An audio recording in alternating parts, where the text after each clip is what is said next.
तो सबसे पहले बड़ी खबरें उत्तर प्रदेश और पंजाब में जो वोटिंग जारी है उसके सिलसिले में आपको बता दें कि इस वक्त की बड़ी खबर अपने दर्शकों को बता दें। उत्तर प्रदेश में 11 बजे तक 21.18% मतदान होने की खबर है। इसके साथ ही पंजाब में 11 बजे तक 17.77% मतदान हुआ है। पंजाब की सभी 117 सीटों पर वोटिंग इस वक्त चल रही है। 11 बजे तक पंजाब में 17.77% वोटिंग हुई है। पंजाब के 7 जिले ऐसे हैं जहां 20% से ज्यादा वोटिंग हुई है। यूपी में 59 सीटों पर मतदान जारी है और इन 59 सीटों पर काफी बेहतर आंकड़े जो पोलिंग परसेंटेज है उसके सामने आए हैं।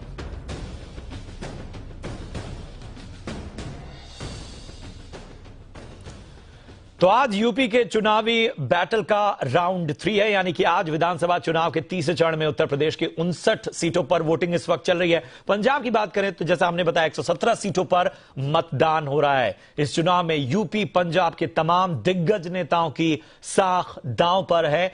उत्तर प्रदेश में सुबह 7 बजे से वोटिंग शुरू हुई, पंजाब में सुबह 8 बजे मतदान हुआ। उत्तर प्रदेश चुनाव में बीजेपी, समाजवादी पार्टी, बीएसपी और कांग्रेस के बीच टक्कर है, तो वहीं पंजाब में कांग्रेस, आम आदमी पार्टी, अकाली दल और बीजेपी के बीच जंग है। और आपको बता दें कि इस चुनाव में दिग्गजों ने भी अपने वोट डाले। क्या कुछ कहा, जरा सुन लेते हैं।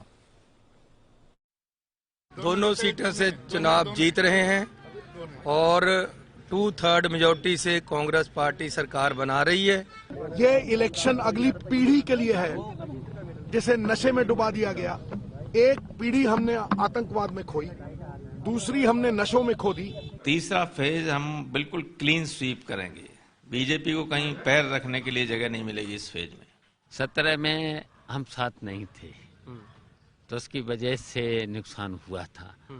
अब हम साथ आ गए और जब साथ आ गए तो फिर देख लो लहर आ गई पूरे उत्तर प्रदेश में। प्रचंड बहुमत की सरकार बनने जा रही है। तो सबके अपने दावे और 10 मार्च को पता चलेगा कि किसके दावे मजबूत साबित होते हैं, किसके हवा हवाई। और मेरे 2 सहयोगी इस वक्त ग्राउंड जीरो से जुड़ चुके हैं। लखनऊ से जब्बार खान मेरे सहयोगी हैं, इसके साथ ही पंजाब के मजीठा से सम्मत सिंह हमारे सहयोगी जुड़े हैं। सबसे पहले हम जब्बार खान का रुख करेंगे। जब्बार, अवध जो है उसकी भी बहुत अहम सीटें इस बार हैं और जाहिर सी बात है, चाहे हम कानपुर की बात कर लें या फिर हम इटावा की बात कर लें, इन सब जगहों पे लेके हॉट सीट की जब बात आती है तो वो कौन सी हैं, क्या समीकरण है और वोटर्स जो हैं उन्हें सेलिब्रेट करने का दिन है। तो जरा अगर आप दिखा पाएं तो किस तरह का उत्साह पोलिंग को लेकर नजर आ रहा है वो भी बताएं। आप बिल्कुल ठीक कह रहे हैं, क्योंकि इस तीसरे दौर के मतदान में अवध के इलाके से कुछ जिले आते हैं, इसमें बुंदेलखंड के इलाके से कुछ जिले आते हैं, इसमें पश्चिमी उत्तर प्रदेश के इलाके से कुछ जिले आते हैं। इससे पहले जो 2 दौर के मतदान हुए उसमें सिर्फ पश्चिमी उत्तर प्रदेश के जिले थे, मगर तीसरा दौर आते आते पश्चिमी उत्तर प्रदेश, अवध और बुंदेलखंड का इलाका इसमें शामिल है। दूसरी बात, जो 11 बजे तक के आसपास का जो वोटिंग परसेंटेज रहा वो 21.18% रहा है, जो चुनाव आयोग की तरफ से जारी किया गया आंकड़ा। लेकिन 2 चरणों में जिस तरीके से मतदान की प्रक्रिया आगे बढ़ी है और मतदान जिस अंदाज में हुआ है, जाहिर तौर पर वो कहीं ना कहीं एक निराशाजनक रहा है, क्योंकि पहले दोनों चरणों में करीब लगता है कुछ तकनीकी खामियां हैं जिसकी वजह से जब्बार से हमारा संपर्क टूट गया है। हम सम्मत सिंह का रुख करेंगे जो कि पंजाब से हमारे साथ जुड़ चुके हैं। सम्मत, जरा अपडेट दें, क्या कुछ अब तक की हलचल है? अगर पंजाब के ग्राउंड जीरो की बात करें, सुनने में आया कि कुछ जगहों पर कुछ एक्शन भी लिया गया है। अब तक की क्या अपडेट आ रही है? पोलिंग परसेंटेज तो हमने अपने दर्शकों को बताया बहुत ज्यादा उत्साहजनक नहीं है।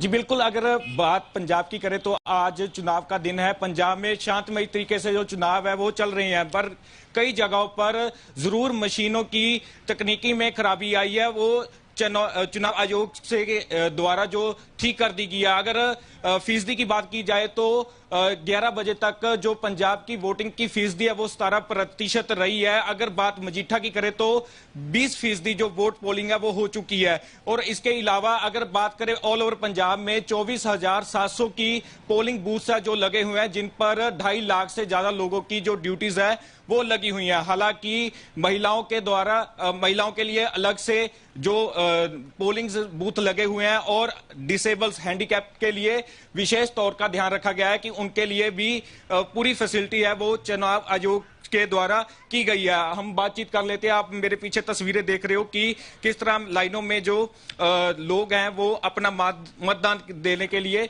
लगे हुए हैं। उनसे भी बातचीत करेंगे कि किन मुद्दों पर वो आज का चुनाव वो रख रहे हैं। कैसे देख रहे हो, कौन कौन से मुद्दे होंगे जिस पर आप आज अपनी वोट पोल कर रहे हो?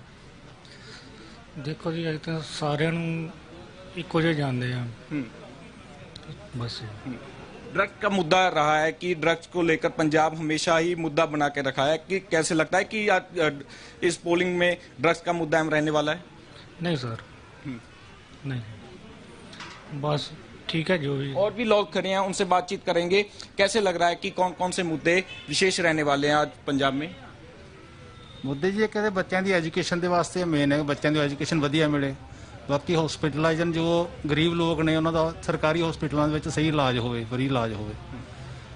बाकी जो करप्शन है करप्शन खत्म हो हर एक आदमी। बिल्कुल, लोग कह रहे हैं कि सबसे बड़ा मुद्दा पंजाब में इस वक्त एजुकेशन का है और बेरोजगारी। जो 2017 में जरूर कांग्रेस वादा कर आई थी, सत्ता में आई थी कि बेरोजगारी दूर की जाएगी, तो कहीं ना कहीं ये मुद्दा भी अभी बड़ा बना हुआ है। लेकिन देखना ये बेहतरी अहम होगा कि 10 तारीख को क्या नतीजे या क्या रिजल्ट्स हैं वो रहने वाले हैं।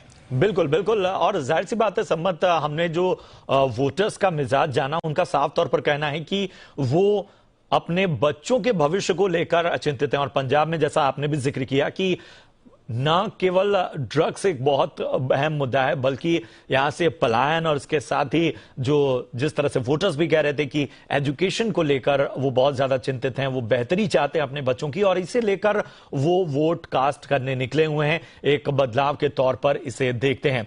सम्मत, अगर हम बात करें बड़े चेहरों की, तो क्या देखते हैं किस इस चरण में कौन से वो नाम हैं, कौन से वो चेहरे हैं जिन पर दांव खेला गया है?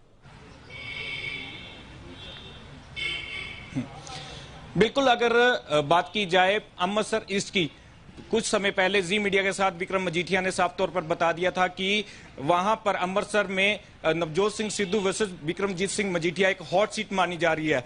वो वहां पे विक्रमजीत सिंह मजीठिया अपना जीत का दावा ठोकते हुए नजर आए हैं, क्योंकि कुछ समय पहले ही जी मीडिया के साथ विक्रम सिंह मजीठिया ने एक बातचीत की थी। उनमें उन्होंने बोला कि साफ तरह से मेरी जीत पक्की है। और उसी के अलावा मजीठा में जहां पे हम खड़े हैं, यह भी एक हॉट सीट मानी जाती है, वहां जहां पे विक्रमजीत सिंह मजीठिया की धर्मपत्नी है वो चुनाव में खड़ी हैं। तो कहीं ना कहीं दोनों सीट विक्रम सिंह मजीठिया की झोली पड़ती हुई जो जैसे दावा कर रहे हैं कैंडिडेट्स, तो ऐसे जरूर लगता है कि उनकी झोली पड़ने वाली है। पर उसके अलावा सोनू सूद सेलिब्रिटी कार्ड जरूर है जो कांग्रेस तरफ से खेले गए हैं। चाहे पंजाबी गायक सिद्धू मूसेवाला हो, उनको मानसा में खड़ा किया है, और सोनू सूद की बहन मालविका सूद को मोगा से है जो कांग्रेस ने टिकट खेली है। तो कहीं ना कहीं सेलिब्रिटी कार्ड जरूर इस बार चुनाव में कांग्रेस की तरफ से खेले गए हैं।